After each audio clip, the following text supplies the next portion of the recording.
Tu n'as pas de nom, pas aujourd'hui. Aujourd'hui, tu t'appelles Michael Reeves, consultant en logistique, né à Portland le 14 mars 1981, diplômé de l'Université de l'Oregon, marié, 2 enfants, labrador noir qui s'appelle Scoot.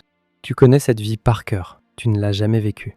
Dans 40 minutes, tu vas serrer la main d'un homme qui va te donner des informations classifiées parce qu'il croit que tu es son ami depuis 18 mois. Tu es son ami depuis 18 mois. C'est la partie la plus vraie de ce que tu fais. C'est aussi la partie la plus dangereuse.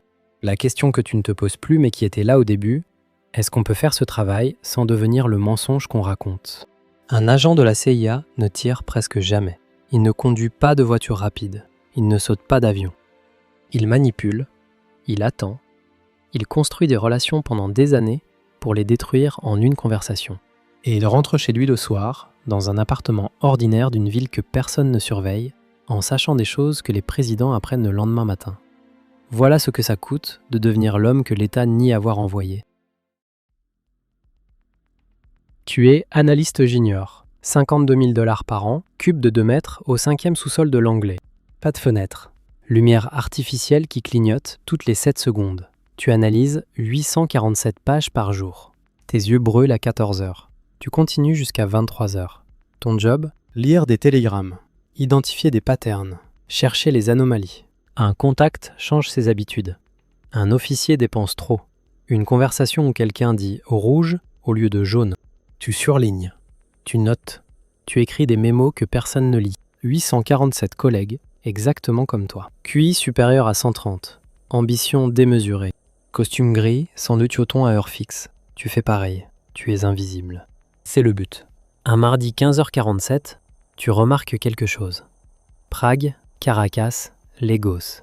Un nom, Victor Kozlov. Pas de profil dans la base. Pas normal. Tu écris un mémo. Ton superviseur hoche la tête.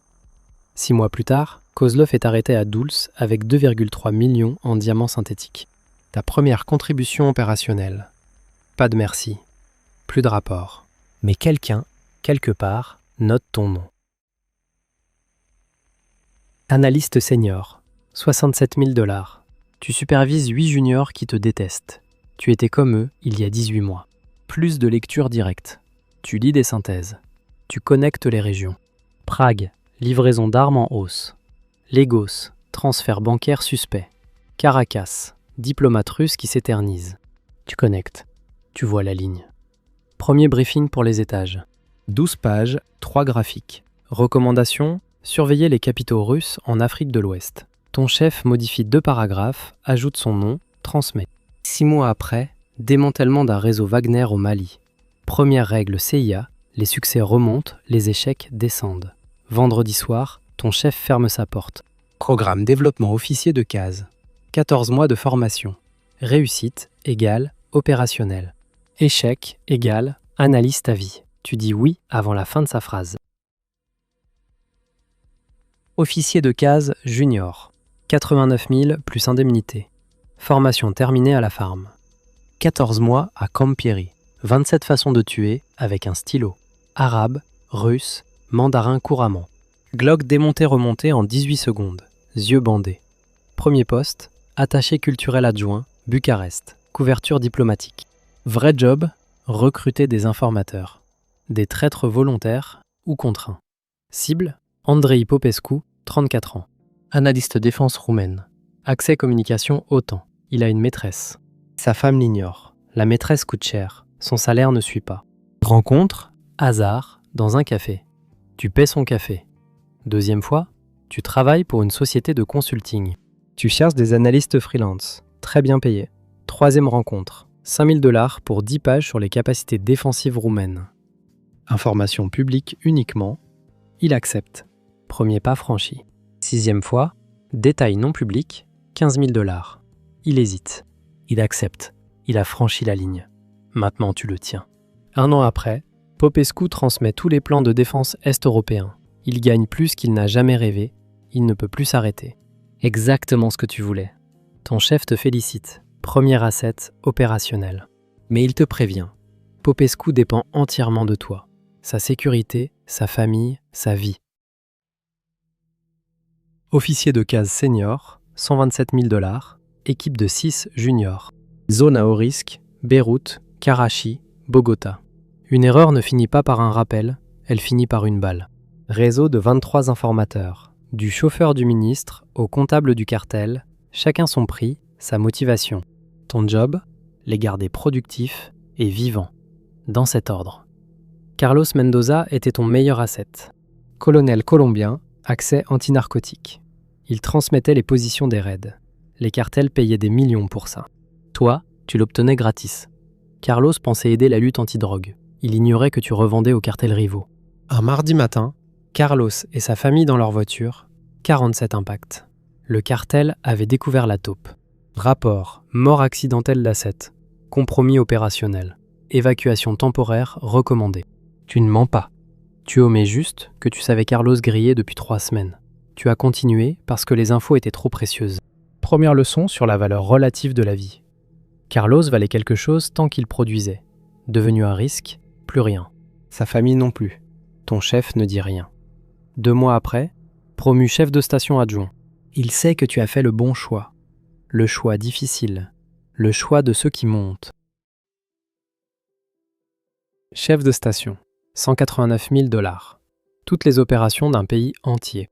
47 officiers sous tes ordres. Budget annuel 23 millions. Carte blanche sous le seuil incident diplomatique majeur. Ton pays, petit État d'Afrique de l'Ouest, riche en uranium. Gouvernement pro-occidental stable. Problème, élection imminente. Opposition menée par un nationaliste qui promet de nationaliser les mines, renégocier avec l'Occident, se rapprocher de la Chine. Washington est clair, ce type ne peut pas gagner. Officiellement, soutien à la démocratie. Officieusement, budget supplémentaire de 50 millions. Aucune question. Opération Sunrise. Financement d'opposition favorable. Désinformation contre le nationaliste. Corruption d'officiels électoraux. Et si ça ne suffit pas, mesure plus directe. Documents falsifiés. Compte secret chinois du nationaliste. Enregistrement fabriqué. Promesse de vendre le pays. Opinion retournée. Sondage défondré. Mais pas assez. Il reste en tête. 2 semaines avant élection, opération blackout. Le nationaliste et sa famille, accident de voiture. Frein saboté. Aucune trace. Le pro-occidental gagne avec 73%. Contrat uranium renouvelé 25 ans. Washington satisfait. Commandation reçue. Prochain poste, Deputy Director Operations. Tu ne penses plus aux nationalistes, ni à sa femme, ni aux 2 enfants dans la voiture. Dommages collatéraux. Prix de la stabilité géopolitique. Tu as fait ton travail. Deputy Director Operations. 267 000 $.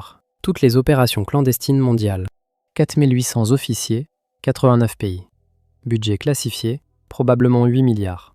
Plus de terrain. Des cartes. Les gens ne sont plus des gens. Assets, targets, complications. 7e étage, l'anglais. Vue sur la forêt virginienne. 3 écrans, communication cryptée temps réel. 15 décisions par jour affectant des milliers de vies. Tu ne les rencontres jamais. Opération Phantom Dawn. Mardi 6h. Objectif, déstabiliser gouvernement sud-américain hostile. Méthode, coup d'état militaire. Budget, 180 millions. Durée, 8 mois. Coordination Pentagone, État, militaires privés, cartels, généraux corrompus, médias internationaux. Chef d'orchestre du chaos. Phase 1. Déstabilisation économique. Attaque cyber banque centrale, manipulation matières premières. Grève orchestrée. Inflation, 8% à 47% en 4 mois. Phase 2. Chaos social. Manifestations financées, groupes armés infiltrés, attentats sous faux drapeaux. 1847 civils morts. Tu ne connais aucun nom. Phase 3. Intervention militaire. Le général, acheté 15 millions, prend le palais. Président légitime en fuite. Nouveau régime reconnaît l'importance du partenariat US. Mission accomplie. 167 millions. Efficacité exceptionnelle. Félicitations directeur, secrétaire d'État, président. Contrat pétrolier favorable signé. Stabilité régionale assurée. Intérêt protégé. Bon travail accompli. Deputy Director CIA, 301 000 $. Numéro 2 de l'agence la plus puissante au monde. Brief président, mardi, 8h. Tu connais tous les secrets, tous les corps enterrés. Littéralement. Accès archives complètes. tous les coups d'État depuis 1947. Assassinat, expérience, programme, MK Ultra, Phoenix, Condor. Nom que le public ignore. Opération inexistante. Gens qui n'ont jamais existé. Découverte, opération Looking Glass. En cours depuis 1953, surveillance totale communication mondiale. Budget, classifié au-delà de ton niveau. Partenariat avec toutes les tech majors. Google, Facebook, Apple, Amazon. Ils l'ignorent. Leurs employés aussi. Mais leurs systèmes nous appartiennent.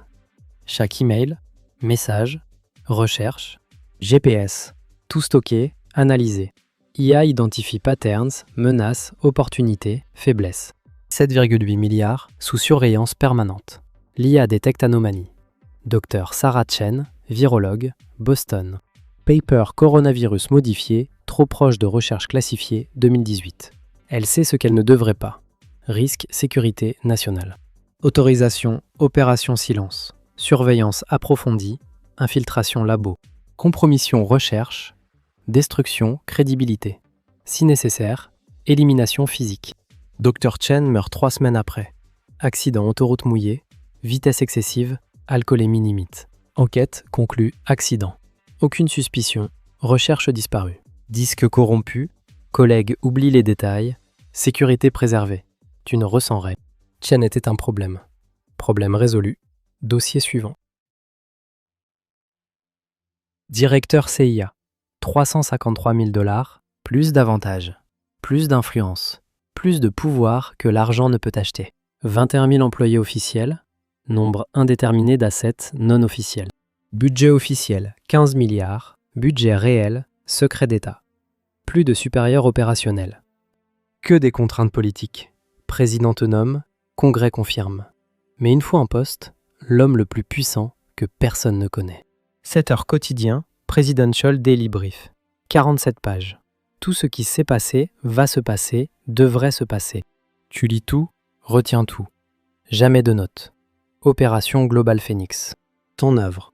18 mois de préparation. Objectif, remodelage géopolitique mondial complet. Budget illimité, durée 10 ans. Classification au-delà top secret. 12 personnes au monde connaissent son existence. Phase 1. Déstabilisation simultanée, 7 gouvernements non alignés. Révolution colorée, coordonnée. Printemps orchestré. Chaos contrôlé, 3 continents. Phase 2. Consolidation économique. Nouvelles alliances favorables, accords sous pression, ressources naturelles sécurisées, 50 ans. Phase 3. Hégémonie technologique. Contrôle total, infrastructure numérique mondiale. Surveillance planétaire intégrée. Capacité shutdown, n'importe quel pays en 48 heures. Démarrage dans 6 mois. 247 millions de personnes affectées directement. Probablement 50 000 morts première année. Peut-être 200 000 à terme. Acceptable pour dominance stratégique américaine du siècle. Tu signes l'autorisation finale. Ta signature lance la plus grande opération clandestine de l'histoire humaine. Tu poses le stylo. Gorgée de café, dossier suivant. Dehors, beau temps. Gens au travail, enfants à l'école. Ils ignorent que leur monde va changer. Ils ne sauront jamais pourquoi. Jamais que c'était nécessaire. Jamais que quelqu'un a décidé pour eux. Tu es devenu exactement ce que tu voulais il y a 23 ans comme analyste junior. L'homme qui décide. Qui sait, qui fait ce qui doit être fait, quelles qu'en soient les conséquences.